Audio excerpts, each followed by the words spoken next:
Mae cynhyrchwyr gorau Cymru yma yn y Neuadd Fwyd. Be gymwch chi rwan? Ydy mae'n amser i ni ddechrau meddwl am siopa Nadolig efallai, prynu anrhegion.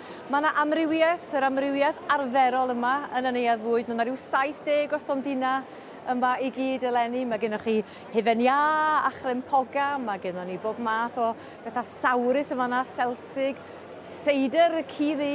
Bore da, shmaid, a chi'n iawn? A fo, mae'n weddol dawel yma ar hyn o bryd. Helo, wild Welsh meat yma yna, helo yna. Wedyn mae gennym ni'r fudge yma'n hyn. Lwch, mae'n dechrau prysuro fo'n barod. Ac yna olew o bob math a blasau gwahanol gan Pembrokeshire Gold yma'n hyn. Wedyn y mountain mead. Y mangor mae hwn yn cael ei gynhyrchu ac wedi ennill 5 gwobr aur yn Sbaen yn ddiweddar. Y Malaga, iechyd da? Mae gen nhw achos dathlu. Dwi'n cyfarfod Emma fan hyn, Emma Levandovic, sy'n gweithio i Cywain. Yep. Ac fe rwyt ti'n creu dy bodlediad produce dy hun, felly dyma dy nefoedd di am o'n i, ynddo? Ond ti roed i bod yn y Neuadd Fwyd o'r blaen? Na ddo, beth di bod yma o'r blaen. Felly, be di dy argraffiadau di wrth grwydro? O, mae'n ffantastig. Mae yna gymaint o cynhyrchwyr dwi wedi gweithio yma gyda'n barod, a mae jyst really cyffroes i weld o bod brysur yma. Ac yn dy bodlediad, wyt ti'n rhoi cynghorion i ni ar sut i greu hamper, achos mae hwn yn rhywbeth amlwg poblogaidd at y Nadolig. Felly dyma'r daith i ni heddiw yma, i lenwi hamper. Lle ti am mynd â fi i ddechrau? Wel, gyntaf o'n i i Welsh Homestead Smokery efo Chris a Claire. So, mae yna niferoedd o jamiau spicy, maen nhw'n mynd o mild i really boeth, a hefyd mae gennyn nhw smoked bacon jam, sef yn really poblogaidd, a a giftable sort of collection bach sydd gennyn nhw ar y top yma'n hyn. Perffaith ar gyfer dy hamper di, ynddi? Yndi. Hi Claire, where are you based? Bore da. We're near Tregaron. Right, and where do you get your chilies? All from the UK. We don't fly any in, so different chili farmers basically, Oxfordshire, Cornwall, Bedfordshire, and they get them all hundreds of kilos to us every year. And who comes up with all these different tastes? That's me. And which is the best seller? The lemon drop, believe it or not, the yellow one, which you wouldn't think. You'd think people, if they're going to go for a chili jam, they'd go for a red one. Ti'n siŵr blasu'r lemon drop? Nes i syth fewn do. It's got a little bit of heat, but it's not too much. Some of them have got quite a lot of heat. This is the test. Yeah, a lemon drop, felly. I can't lie. And what about the bacon jam and the chorizo jam? Yeah, so the bacon jam we started making to use up the trim from our bacon.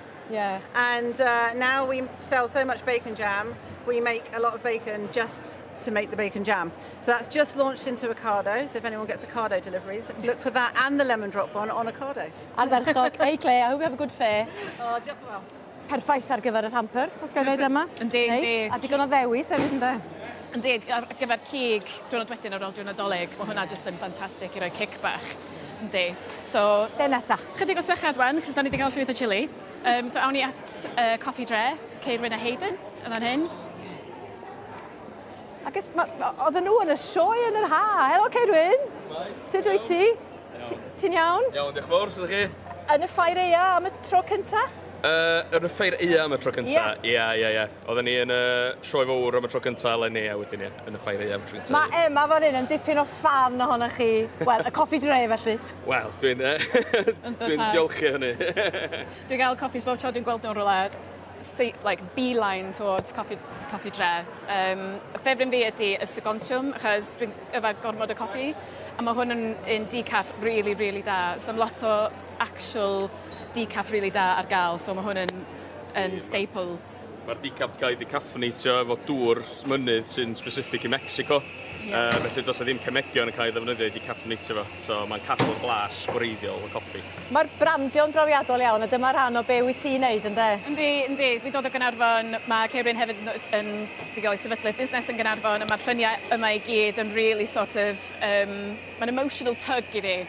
Cos dwi wedi byw yna'r holl bywyd i, so, yeah. Pa sy'n gwerthu ora, Ceirwyn? Porthraer, swn i ddweud, yr coffi fwyaf poblogaidd. Mae hwnnw di'n premium espresso ni. Mae'n boblogaidd iawn. Coffi o Columbia, mae'n hitio'r nodaf o lot o bobl. A faint o ffa coffi ti'n gobeithio mynd drwyddyn nhw mewn 2 ddiwrnod? Wel, da ni'n gobeithio mynd drwy dros 100 kilo, felly, fingers crossed. Wel, gymwn ni barod bach rwan, ia? Ie, ie. Ac egwyl fach, ond da ni'n parhau i deithio o amgylch y Neuadd Fwyd, felly bydwch yn rhy bell. Mae'r Neuadd Fwyd yn prysuro, dwi'n crwydro'r Neuadd efo Emma Lefandovic sy'n gweithio i Cywain, a fyddwn ni'n mynd draw i stondin Cywain yn nes ymlaen fan. Mae'r cynhyrchwyr newydd mewn gwirionedd, ynddo? Ie. Ond dwi'n cofio gweld the Pembrokeshire Chocolate Company ar stondin Cywain. O, yn ystod y rhan, dwi'n meddwl. Ie. A rwan mae gennyn nhw i stondin eu hunan. Yes, which is exactly what we want to see. So mae gennym ni Ieuan yma. Hi, Ieuan. Hello, ti'n Hello, iawn? shwmai. Wey, big boys one. So, mae gennym ni sawl flavours o blaen un. Mae gennym ni sea salt, salted caramel, Welsh cakes, sy'n rhywbeth dwi'n really excited i trio. Clementine crunch, mince pie, duck, salted caramel. Ond yr un dwi'n mwyaf excited am ydy'r seaweed chocolate. Os dwi'n dallt yn iawn, mae ein di gael hein gan, so maen nhw'n gweithio efo Caramore, business in Caramore. Whereabouts are they based? St David's they're based. St David's. So 15 miles away from us. We use their dulse seaweed, so it's all very, very local, but it's our newest flavour. Very nice. Mae'r pecynu'n yn drawiadol iawn, dydy. Mae'n blaen, ond mae'r just lliw bob un yn just yn gweithio, dydy. Mae'n just flash o lliw di angen i sort of dod dras, but hefyd y papur, the paper, like, it's all very sort of natural as well. Yeah, all very natural, handmade. So everything we have here is hand wrapped, hand labelled, all made. So my partner works for us, my sister works for us, and my mother-in-law. So it's a really small family business. Who's the taster? Oh, give you a taster if you want. Who does that? That's Me. important. I'm the chief taster. Which is the favourite then? Oh, probably Clementine Crunch is the favourite. Okay. So that's Clementine, honeycomb. Give it a Oh, go. I love See what you think. honeycomb. Milk chocolate. Nice. Good? Emma, beth sy'n mynd i gael? Dwi eisiau trio'r seaweed o Sky. Yeah. Can I Very try the good. seaweed? Give it a go. How would you describe that taste? Yeah, what am I The seaweed, expecting so here? it's a little bit of a salty sort of bar. So there's halin, more and coarse sea salt in it. And on top we have that dulse seaweed. So you feel that sort of flavour coming through at the end. There's a lot of salt. But it's an umami flavour, I think people call it. It's very different. It's a cut above the normal sort of sea salted chocolate, isn't it? Very nice. Ieuan, mae'n rhaid i ni fynd, ond diolch yn fawr iawn. Diolch yn fawr. A mae hwnna eto, da ni sôn am lenwi hamper. Yep. Edrych yn dda. Mae'n edrych yn dda. Dwi'n Wahanol rhoi bob rhywbeth fel seaweed mewn hamper achos mae mor wahanol, mae mor diddorol. Of Wyt course, ti'n creu podlediad yma? Sut ymateb wyt ti'n gael iddo fo? Produce? Ti'n trafod bob math o gynnyrch dwi'n cymryd, wyt ti? Ynddo. So, dwi'n trio siarad efo fel cynhyrchwyr bwyd a diod bach neu mawr, pobl mewn bwytau neu yn coffee shops a pethau fel yna, just i gael sort of rhagor o sort of experiences wahanol. Mae rhywun yn dod i'r Neuadd Fwyd yn yr hag, yn y ffair e hefyd, a mae'n syni ti gymaint o amrywiaeth sy'n na. Oes na fwlch o gwbl, be di'r next best? Be sy'n mynd i daro'r farchnad nesaf ti'n teimlo? Dwi'n meddwl mae yna lot o ran sort of the health foods, yn enwedig fel lion's mane mushrooms. So mae gennym ni ar stondin Cywain actually rhywun sy'n gwerthu powdr lion's mane, fel alternatives i coffi. Dwi'n meddwl mae hwnna am explodio. A pickled stuff hefyd, pethau naturiol, pethau fyw. Dyna di'r thing mwyaf cyffroes dwi'n gallu gweld yn y diwydiant. Diddorol, mae'n ddiddorol cael dy fewnwelediad i'r diwydiant yma. Da ni'n mynd i oedi fan hyn? Yep, Maggie's African Twist. So Maggie, mae'n sefydlu Pen y Groes, yn Gogledd Cymru, mae'n neud llwyth o sauces, rubs, a ar y funud mae gen i rhywbeth newydd o'r reis, really delicious hefyd. A mae'n brysur iawn hefyd, sy'n gret. Mae'n really brysur, o hyd. Ac yma am y tro cynta, ia, helo. Ti'n brysur, Maggie? Busy? Yndi, dwi'n brysur iawn, a mae'n amser gael pres. Oce, na i ddim dorri ar draws a adael i Emma ddeud beth sy'n mae gyd. Mae yna lot o spices yma. Mae yna spices, so mae eto fel Welsh Homestead, mae yna wahanol sort of levels of spicy. Mae gen i fi y sweet and sour sauce atra, sef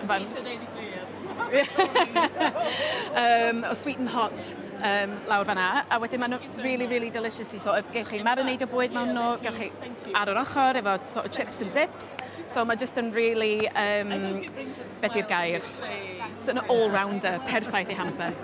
Thank you so much. You mentioned bringing a smile to us. Is that what the spice does? Indeed, it does. It really brings a smile to people's faces. And if you try the hot ones, bring some colour as well.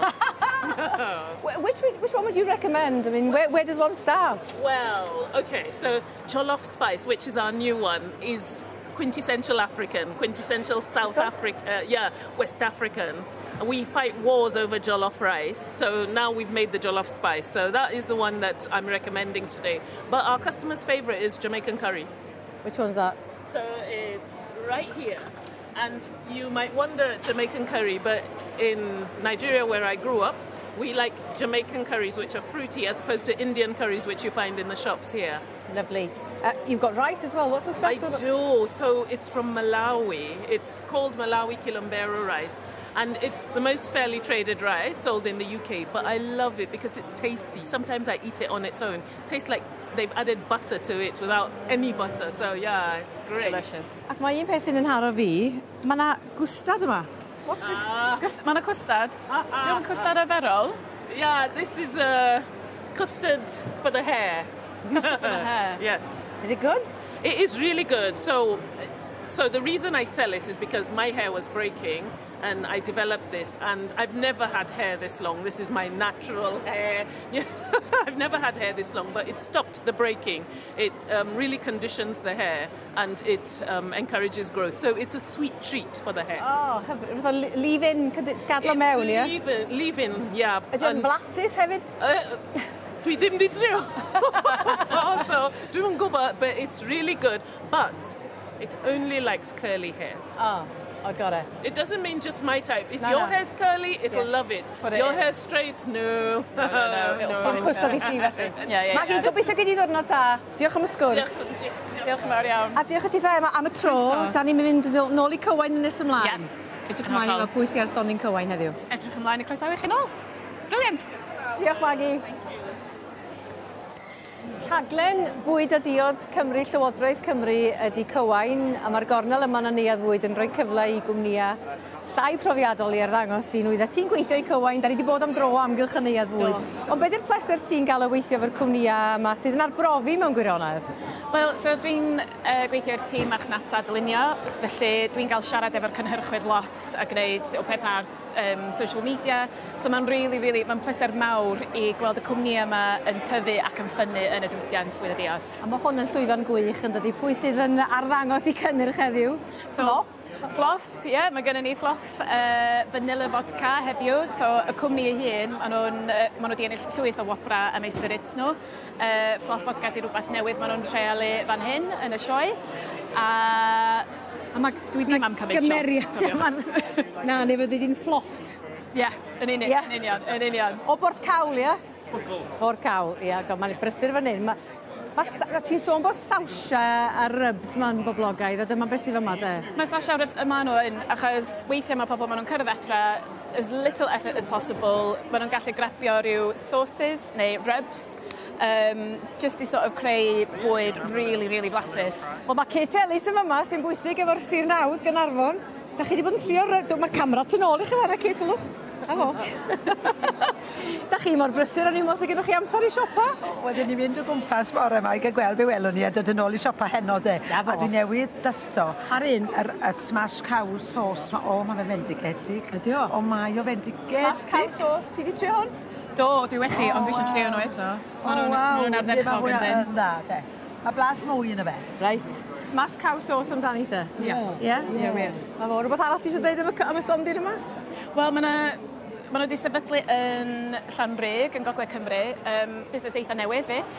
Maen nhw'n gwneud yn arbennig o dda yn barod, a mae'r brandio'n ardderchog. Mae Cywain, dwi'n meddwl, yn gwneud mwy o les i gynhyrchiad bwyd yn Nghymru na dim byd. Sgynna fi dim ond cymoliaeth. Dwi wedi bod trwy'r drefn ac dwi yn meddwl mae o'n gyfle, da ni mor ffodus yng Nghymru i gael nhw. Maen nhw'n gefen i chi, maen nhw'n rhoi, dwi'n gwybod, maen nhw'n rhoi ysbrydoliaeth iddo chi i greu busnes. A dwi wedi bod na, dwi wedi gwneud, dwi'n gwybod bod fi wedi gwerthu busnes, ac mae fi wedi brysur, ond mae Cywain, cymerwch bob cyfle gewch chi, mae o'n werth chwaith. Wel, dyna'r hysbysau bora fydwch chi gael. Diolch yn fawr iawn. A chiffa hefyd. Diolch yn fawr. Pickle bits. Pickle bits. So eto, cwmni eitha newydd, mewn na 2 fis, neu beth maen nhw wedi bod yn bodoli. So mae gennym ni fermented foods, pickles, so fel nes i sôn gyna, mae hwn on the up and up. Da ni am gweld lot mwy o fermented foods. Pethau sy'n da i'r gut. A mae'r fel dilynwyr ddit, mae'r branding, dwi'n in love gyda'r branding yma. Ac o lle mae rhain yn dod? Y cwmni, sorry, hiya, where are you based? Pontypool. Pontypool, felly Yeah. Porth Cawl, Llanrug, Pontypool. A wedyn, Wrexham. Wrexham, Wrexham. Yeah. So mae gennym ni Tired Mums Coffee, so speciality coffees wedi sefydlu yn Wrexham yn Gogledd Cymru. Maen nhw'n brand eto fel ceirwyn o coffi dre, maen nhw'n gwneud decaf arbennig o dda, sy'n rhywbeth really anodd i ffeindio weithiau, ond Gogledd Cymru y cynhyrchwyr. What's your name? Laura. What a brilliant name. Thank Tired you. Mums Coffee, I love You it. can guess where the inspiration came from. Yeah, I'm sure. Yeah. How many children have you got? 3. Ah. Yeah. So, you've got kind of little packages as well here today, haven't Yeah, you? so we've launched these, so it's an opportunity so you can try the different coffees that we've got. So you can try our 2 caffeine blends, our decaf and our hot chocolate.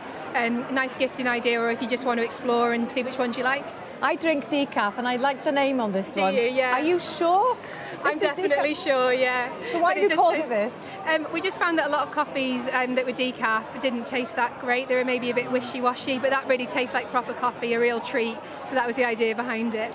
Yeah. Are you sure this is decaf? I'm definitely sure. All the best today. Thank you so I love it. Wow, mae hwn yn wych. A fel dydodd Kit, da chi'n gwneud gwaith arferchog. O, diolch yn fawr iawn i ti. Ie, hwnna'n just amazing.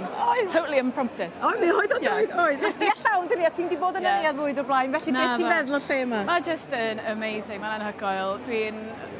Dwi just in awe o cynhyrchwyr bwyd a diod. Maen nhw'n gwneud job gymaint, andros anodd a gymaint o dda. Arferchog. Diolch i ti am dy gwmni a mwynhad hwnnw yn y ffair. Diolch yn fawr iawn i chi. Diolch.